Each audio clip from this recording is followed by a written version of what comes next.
Alrighty. Welcome back to Lenz's Comic Corner Classic Less Known Classics. This is episode number 2656 and Doubleshot 2550. Both these trades here they both feature Batman. And the first one here is from a Black Label book. Now, I first heard about this book. I'm like, okay, I'm going to check this out because I know this character. We have Human Target, Book 1. Yep. Human Target, a.k.a. Christopher Chance. I believe this is a character created by Lean Ween. I hope they credit him for creating this character.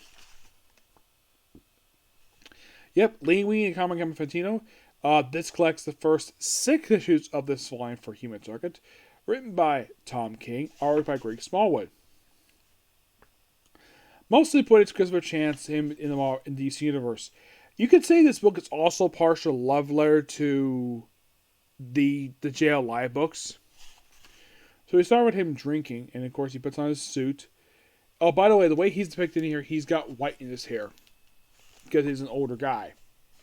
It's like he's like a version. It's like he's version of James Bond, except he doesn't work for an agent. He's usually a master disguise.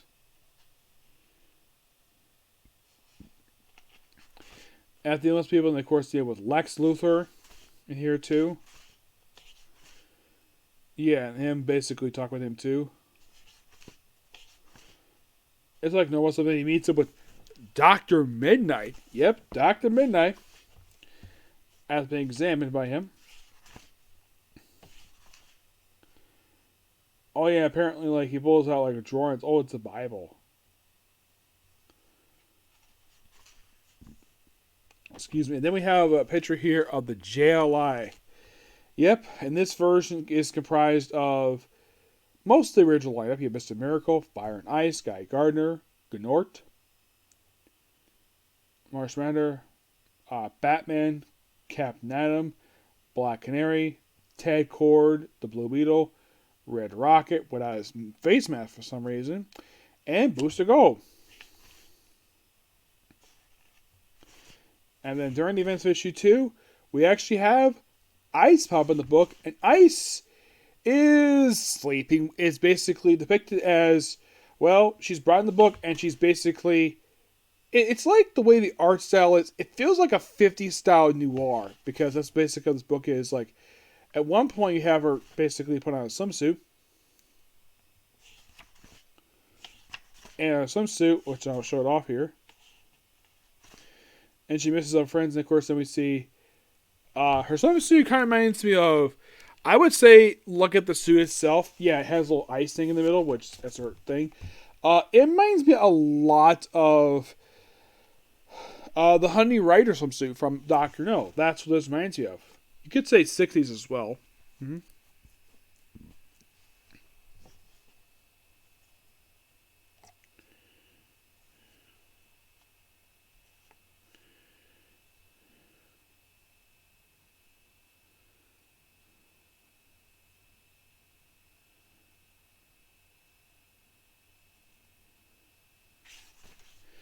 Yeah, so Lex apparently had killed Ice at one point when she's back. Yeah, and of course, while she's hanging out with Christopher Chance, which draws the ire of Guy Gardner. Yeah, this is funny. So, we see him in bed. Looks like he just maybe finished kissing Tor out in the ocean. And then he wakes up, and Guy Gardner stood at the foot of his bed. He's like, I heard you're here with my girl. What's your problem, man? And his response is, she's not your girl, Guy. This is your room. Now get out. And he's like, hey, my ring. Hey, ring. What space sector is this room in? This room is located in Space Sector 2014. And what space sector do I get charge of? You are the Green Lantern of Space Sector 2014. What do you know? I guess I'm after all. And then he attempts to shoot him, but is blocked by it. And of course, he smacked it with his hand. Yeah, this is quite funny. Because you have Guy using alien technology, and Christopher Chance is like a normal dude to pick this book. Not the master guy he's picked it as. No. A normal, like an agent. He fights him in the book, and then Ice comes in. Comes in later on after basically fighting him.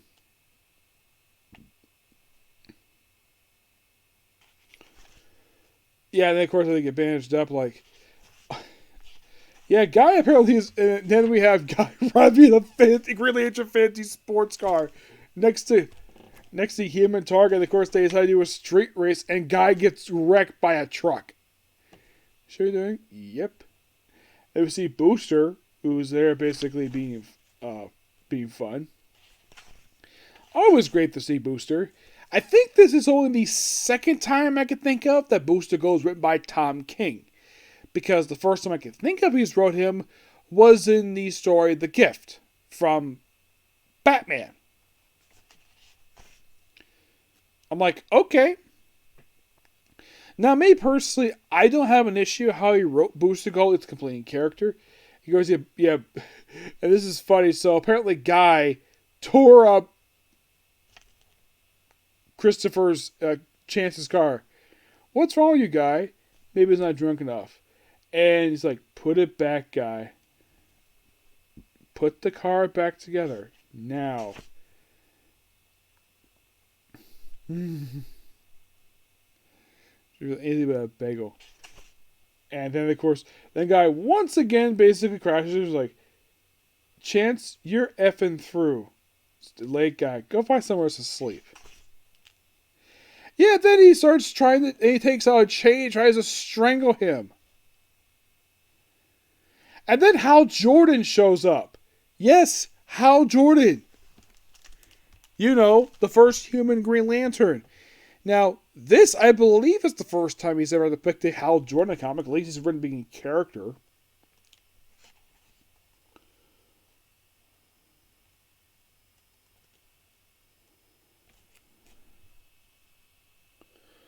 Yeah, so because of his actions, he is sort of in a way, Hal's sort of suspended from the Green Lantern Corps just because he tried to strangle Christopher Chance.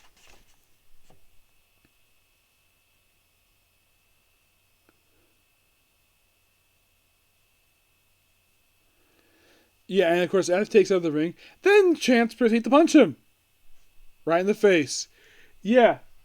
And I'm sure Greg Smallwood was like, hey, can I depict Guy Gardner to be punched in the face by Chance? And I'm sure Tom King is like, sure, whatever, dude. Yep, and that's what happens. So, yeah, Guy gets knocked out.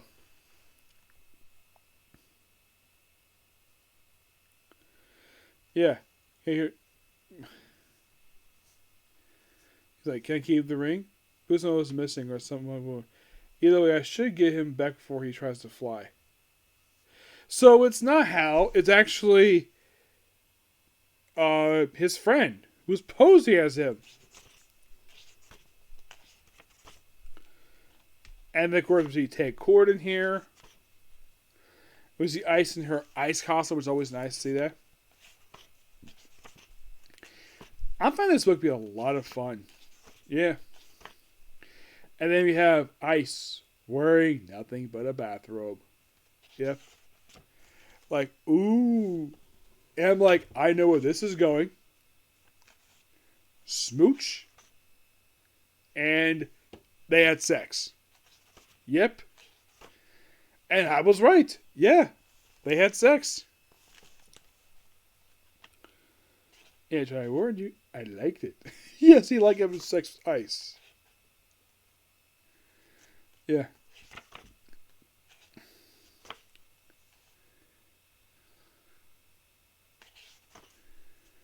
Yeah. And then apparently, this is weird. So, it wasn't Chance that came in the room, it was Martian Man. Well, then it's something really weird.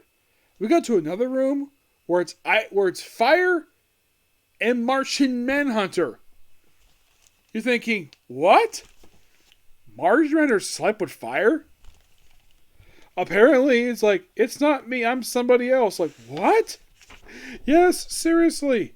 So, Ice did it with Christopher Chance, and Fire, the beautiful Brazilian superhero does it with Martian Manhunter.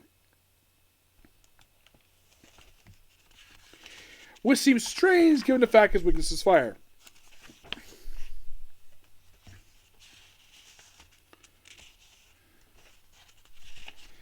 Yeah, really interesting stuff here.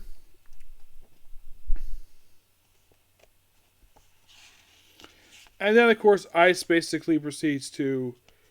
Actually, it's not Ice. And then Guy Gardner shows up. Yes, Guy. Yeah, he shows up once again.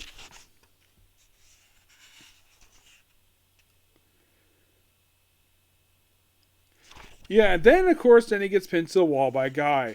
It's like, you don't belong here. And, of course, Ice is like, Guy, get out of my house. You know, it is me.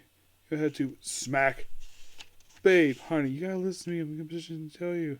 Listen to. Or just say, get out of my house. And, of course, they fight. Then Chance proceeds to, well, then he gets wounded. And then somehow, Ice proceeds to freeze Guy. And then Chance punches Guy's head. And Guy's dead. And then, like, what? And then, like, his body's over there. And then, I guess Ice is like, okay, let's do another round of sex.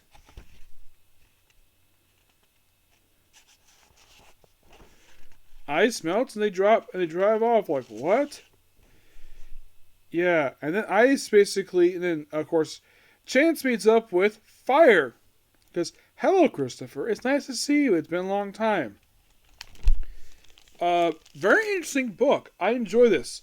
Though, yeah, I was not a big fan of the fact that he killed Guy Gardner. Don't worry, he's not dead very long. Now, here's the thing with this book, and I talked to Tom King about this. The people have accused him of giving characters PTSD. And he was very polite about it. And that's not entirely true. It's not PTSD. This, meanwhile, though, is not giving character PTSD. It's a crime noir story. Featuring DC superheroes. And Christopher Chance, a master disguise. Which for some reason disguise is his partner doing disguise, is not him. I find it kind of weird. Alright, next up we have is Batman. The Adventure Continues, Season 3. Sadly, according to Paul Dini, this is going to be the last one released. This, of course, is definitely set after the TV show, well, New Batman Adventures. It contains pretty much the entire 8-issue series of Season 3. We have Paul Dini and Alan Burnett on the writing. With Ty Templeton, Jordan Gibson, Kevin Alerti, Jacob Egger, and Noah Bram on the artwork. Kevin Newland. Yes, Kevin Newland does this really good cover art here. So here's what happens here. We have a new DA being attacked by Killer Croc, depicted in his new Batman Adventures design. Yeah, and Batman is in kind of his new Batman Adventures design, except that his belt is from the regular animated series. Because in New Batman Adventures, he got... his belt wasn't yellow anymore, it's more military style. Yeah, then the whole story is mostly about dealing with various different... And we also see Black Mask. I think this was his first appearance in this series. Then we see Rupert Thorne. Obviously, the Penguin. So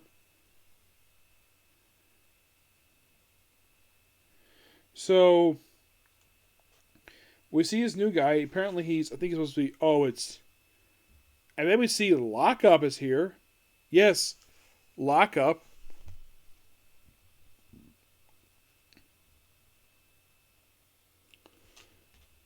And he gets shot at, and of course, well, it's like, okay, let's deal with Lockup, and then apparently, like, and then he gets recruited, the Task Force X. Yes, because Paul Dini threw in Task Force X for reasons in here. The fact they were kind of in one episode of Justice League, and they were mentioned in another episode. The second issue is all about Harley. Oh, and by the way, she basically never seen much of a redesign in New Batman Adventures. We see Two-Face here, obviously. We see it's much different art style. It's mostly just all about Harley. And then, of course, Harley saves the other girl. And then next issue, it's like, okay, then we have Joker. By the way, Joker here, that design for him the way he's drawn here, my guess is that this is my personal theory. I think they probably, I guess the artist was not a fan of New Batman Adventures design for him, so let's put Joker back in his regular look that he did from the animated series. And my guess is Paul Dini must okayed that because, and then we see a depiction of, looks like, oh my gosh, it's not Mira, it's I'm looking at the picture, it looks like, reminds me of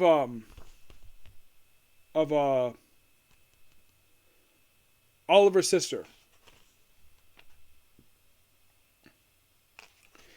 Yeah, and then of course Barbara's here too. Of course, then we have Deadshot and Katana in this book, which is weird because Katana never appeared in the show. Yeah, it's like, okay, let's build up a lot toward Task Force X in here. My only guess is the reason why that Paul Dini threw them in here is because they commonly appear in Batman books occasionally, so let's throw them in here. Why not?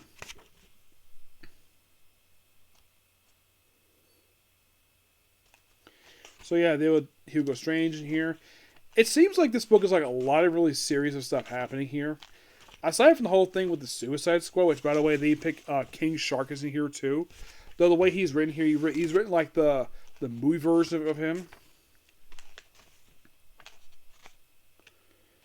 And Hugo Strange working with the gang, which is weird. Okay. So of course, after Suicide Squad's taken out, and it's all about the whole Star crack up, and then we have the next two issues deal with the return of Ra's al Ghul. Well, first is basically Talia. Talia, I believe this is the first time she's been seen in Batman continuity. I could think of probably not since. I think the last time she appeared was probably in an episode of Superman. Yes, so she and Bruce hit it off in the issue. Of course, then eventually with Ra's, who's much older now, which how the heck he survived his appearance on Superman, I'll never know. And then, of course, apparently off panel, Talia and Bruce had sex. Yep, they had sex. And then we see Ivy and Harley. And then Selina shows up. Okay, so Selina Kyle in the series had her skin be grayed, and here she's depicted as normal. And then apparently, then Ivy's greenhouse is attacked by Talons. Yes, because they're from season 1. Because of course they feature Talons. Man-Bat's here too. And mostly put deals with like a bunch of Man-Bat. It's like the first half is basically Suicide Squad. The rest of it is just, oh, let's basically throw in Selina. Let's throw in Ra's al Ghul, because why not? Because Ra's al Ghul was doing really well in the series. Yeah, and then of course he's apparently captured a bunch of villains and threatened to execute them. Plus, I love this shot here of Batman. Reminds me of the opening title sequence of the original Batman series. So, in this prison, he's apparently got Lockup, the Clock King, Mad Hatter, looks like Roxy Rocket, Scarecrow, Penguin. You know, once I can tell Roxy Rocket, the outfit. Yeah, she did go with the Gotham one issue. So yeah, and of course where Ra's is basically going freaking nuts. And apparently Talons aren't working for him. Scarecrow is freed, everybody's free to be at the Talons. And then Ra's apparently dies. And then she goes off, Selina does her own thing. Almost like basically like Selina's still got a thing for Batman and vice versa. It's almost like basically like playing up a love triangle between Batman, Talia, and Selina. Interesting stuff here. It says eventually continue, but who knows? But it seems as though we have just stuff going on here, per se. But not as interesting as seasons 1 and 2, sadly. Would I like to see another one? Yes. I feel like this one was a bit disappointing of an ending. It's like we have two major story arcs. It's like you have two standalone issues and then two story arcs, and that's it for this whole book. Sadly, I give the book roughly an 8 out. I give it a 8.5 out of 10. Okay, so that's episode particular review. That's pretty much the video today. Please be sure to like, comment, subscribe, turn notifications, and do not hit that like button. Okay, see you tomorrow. Bye.